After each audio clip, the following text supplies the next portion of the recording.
Class 10 এর অনুপাত চ্যাপ্টারের কোশ্চেন থেকে 5.3 অঙ্ক এমসিকিউ টাইপ অঙ্ক। কি বলেছে অঙ্কটা?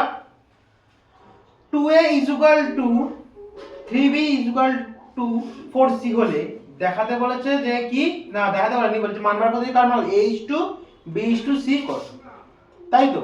কোনো কিছু ধরাধরি সিন আমি নরমালি দেখাচ্ছি অঙ্কটা। দেখ নরমাল a:c b:c বার করে ফেলবো। দেখ না ছোট হাতে দিয়েছে তাই ছোট হাতে লিখতে হবে। a:b:c কত, যখন আমি এটা আমাকে বলে দিয়েছে, এই জায়গাটা আমাকে বলে দিয়েছে, এই জায়গাটা বলে দিয়েছে আমাকে। যখন আমি a বার করব তখন আমি এটাকে চাপবো, যখন a বার করব তখন কাকে চাপবো? এটাকে চাপবো। মানে b আর c টা গুণ কর, b আর c এর সংখ্যাটা খালি গুণ করে দে। b আর c গুণ করলে কত? b আর c তে কত আছে?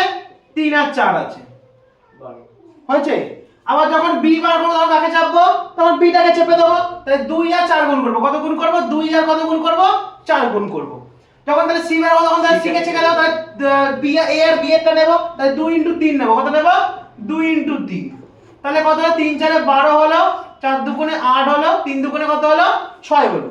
এবার এ করব যেমন করি, লঘিষ্ঠকের প্রথম 2 দিয়ে 6 2 12, 2 দিয়ে 4, 2 দিয়ে 3। তাহলে অ্যানসার তাহলে কোনটা হলো? এইটা। বোঝা গেল অঙ্কটা? যখন যেটা নেব, যদি a নিই তখন তবে a এর মানটা চেপে দেবো, খালি যে সংখ্যাগুলো 3 আর 4 গুণ করে দিলাম, ঠিক আছে। আবার যখন b নেব তখন আগে b টা চেপে দেবো, তখন a আর c নিয়ে সংখ্যাগুলো নিয়ে গুণ করব। যখন c নেব তখন তাহলে কাকে নেব? a আর b টা নিয়ে গুণ করে দেবো, ঠিক আছে। তারপর বসিয়ে দিলাম নরমালি, তাও লঘিষ্ঠক আমি প্রকাশ করে দিলাম, ঠিক আছে। বোঝা গেল অঙ্কটা?